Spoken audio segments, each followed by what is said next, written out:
Yo, what's going on guys? Welcome back to the channel. We're back with a new build. This time it's a poison build. I've got a few invasions to show you just so you guys can get a feel for it and see how it plays. And then in a few minutes we're going to have a little chat about the build and look at things in a little bit more detail. But until then, sit back and enjoy.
Yo, what's going on guys? Welcome back to the channel. We're back with another new build. I've made a poison build. I absolutely love poison builds. I've made quite a few over my time and I always have a really fun time invading with them. This one's a really fun one and quite effective. We've got three main weapons on this one. The first one being, as you can see, the Lizard Greatsword, poison infused, really cool heavy attack with a projectile.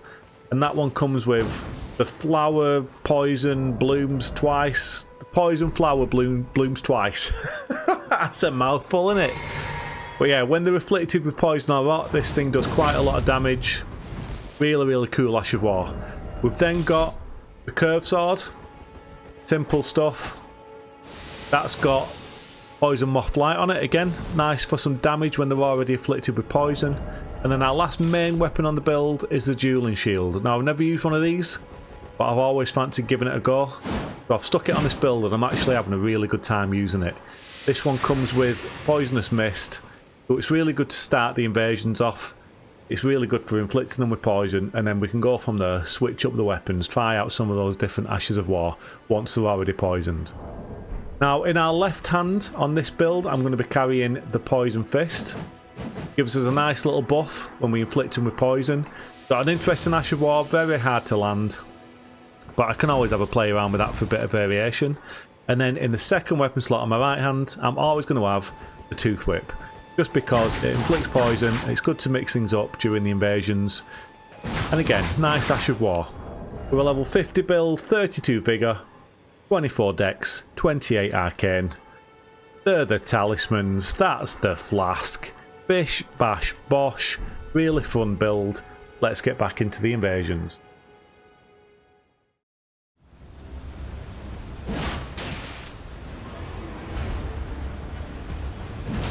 Alright guys, so I do hope you're all having an awesome day. Once again, as always, thanks for coming back to the channel and checking out the latest video. I've been having a blast getting back on Elden Ring and Invading. Honestly, seamless co-op, I've said it a few times now, but seamless co-op has just totally reinvigorated my passion for Invading. I was struggling for a little bit with it, Xbox was getting a little bit stale, I needed a little bit of a break, so I took a few months away and then I started watching a couple of my favourite streamers who were playing seamless co-op, Invading particularly on seamless co-op, and it looked like so much fun, and it actually is really as fun as it looks. I can't stress enough for you to just give it a go. But yeah, we've made another build guys. I can't stop.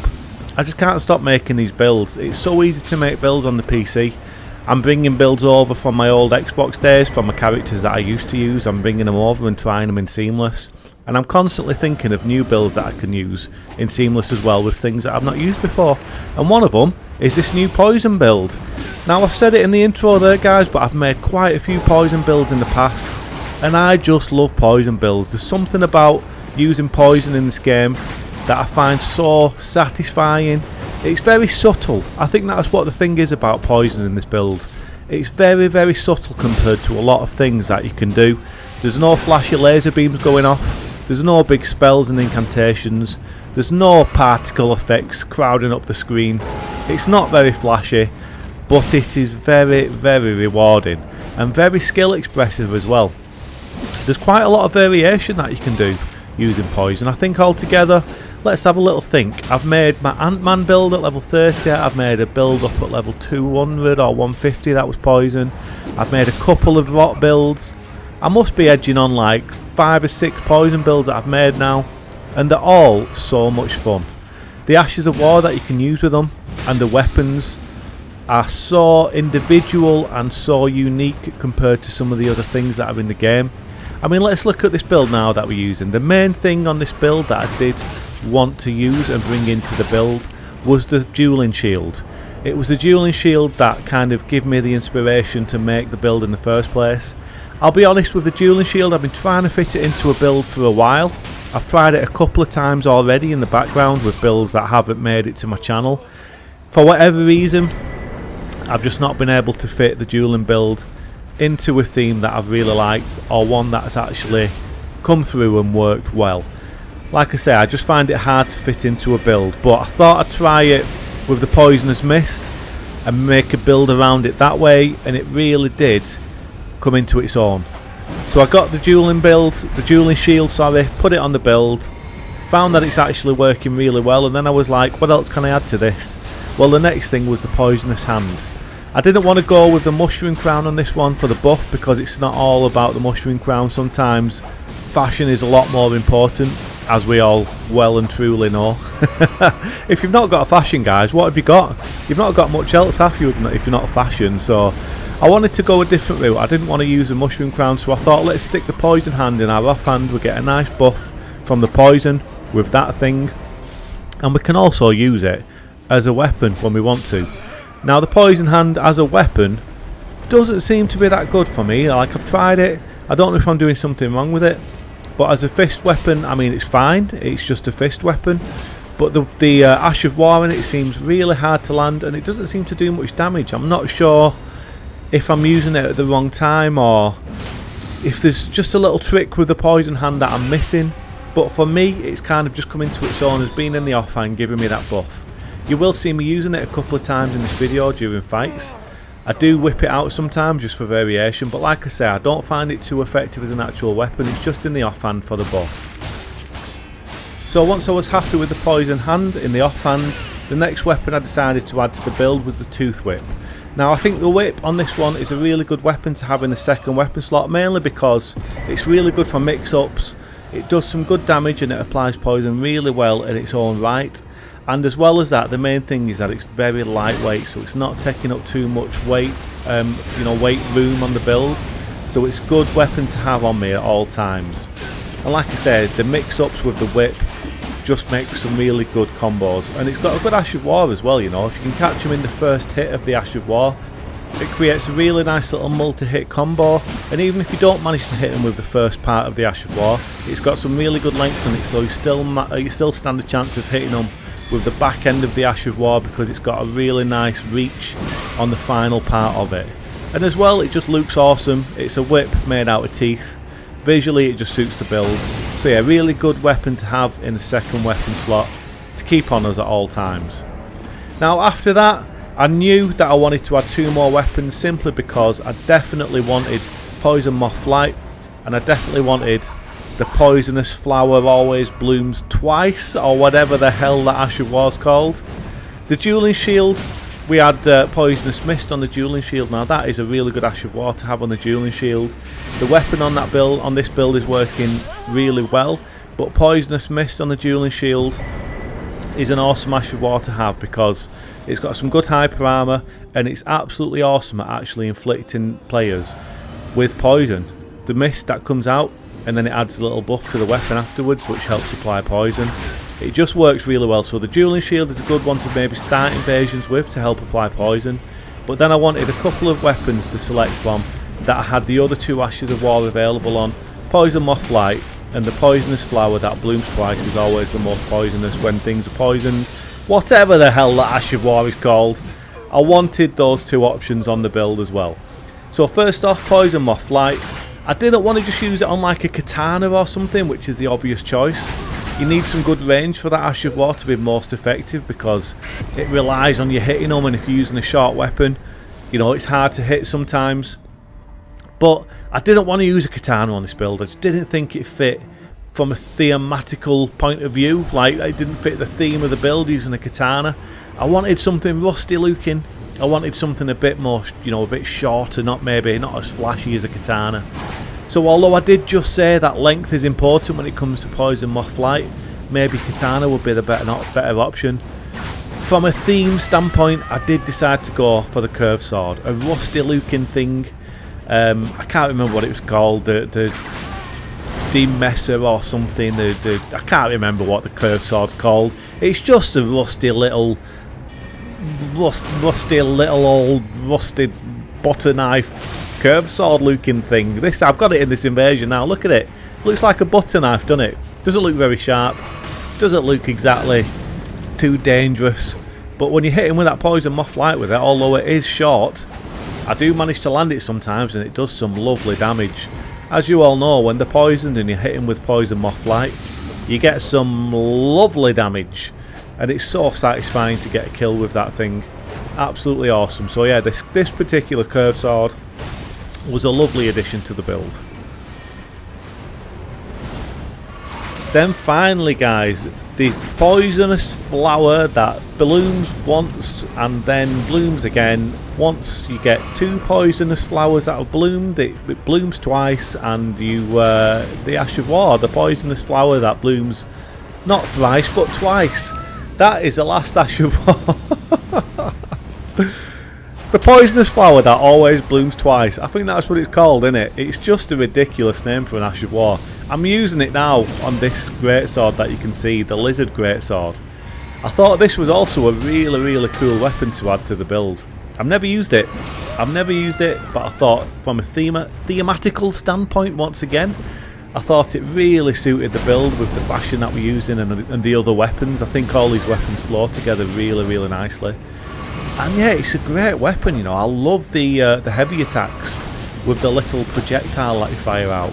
Really effective, and it actually does apply poison as well, that projectile. If you hit them with it, it helps build up that poison. So a few times during this video I actually managed to proc poison using the projectile from that greatsword. So yeah, really fun. And the Ash of War is absolutely awesome. I've never used that particular Ash of War before on the greatsword. The flower blooms twice. It's really cool, and it does some massive damage as well. It's a lot like the Poison Moth Flight. If you hit someone with it when they're already poisoned, you get a big burst of damage. and it's just so successful, guys. It's a really cool Ash of War. Really glad I decided to use it on the build. I'll tell you a little thing about this build actually. I initially wanted to use that particular Ash of War on the shield. That was what I went into this build with the idea of doing, and you can use that Ash of War, the flower blooms twice. You can use that on the shield. But then when I came to use the poisonous mist, I thought I could use that on the greatsword, and I thought that would be a good mix-up to have. I'm pretty sure you can't use that on the greatsword for whatever reason, or maybe it was poison mothlight. I can't remember exactly how it happened, but I wanted to use the flower blooms twice on the shield, but then I couldn't fit the other Ashes of War in just how I wanted on the other weapons, so I had to mix things up a bit. I decided to put the flower blooms twice on the greatsword, poisonous mist on the shield, poison mothlight on the curved sword, and it all came together really nicely, and I'm glad it did end up that way, because yeah, the build just works, guys. It just works. I think from a fashion standpoint as well, I really like this build. The fashion all stemmed from the mask. You know, I've never used this mask before, and I've been wanting to try and fit it into a build somehow, and it's just such a weird looking mask. It's kind of hard to fit in unless you put it on the fire monk fashion that, you know, is in the DLC. Mesmer's fire monk soldiers, I can't remember what they're called, but they've got the big red capes, the fire knights or whatever they are, you know what I mean. But yeah, unless you match this helmet with the actual fashion that it comes with, it's hard to fit into a build. But I think I've actually managed it here. I think this build is really cool. It kind of gives me a wooden man type of feel. It looks like he's just been put together. He's got those kind of like wooden type legs. It looks like a really twisted kind of like Pinocchio type character. Do you know what I mean? He's got that kind of rustic look to him. Definitely looks like he could inflict poison on some people. I wish rust was a thing that you could inflict on people. I think rust poisoning would be a really good one, and it'd definitely suit this build. But yeah, I think from a fashion standpoint, it works really well. This build just works, guys. It's so much fun. Like I say, you know, poison has just got so many fun options. If you've never used poison before, get on it, give it a go. There's so many different things and different ways that you can actually use poison. Just because it's not flashy and it's got laser beams firing everywhere, just because it's a little bit more subtle, doesn't mean it's not good, doesn't mean it's not fun. So yeah, give it a go, guys. So there's a couple more invasions on the video now. I think I've said everything I want to say about the build. Thanks for watching, guys. Thanks for being here as always. If you're not subscribed to the channel, maybe consider subscribing. I'll be bringing loads of new builds out, loads of new videos. I'm having such a good time. I'm just not going to stop invading, boys, and making videos. So yeah, maybe consider subscribing, but if not, thanks for watching either way. Look after yourselves, guys. Take it easy. I'm going to let the video play out now for the last couple of invasions, but I'll see you all on the next one.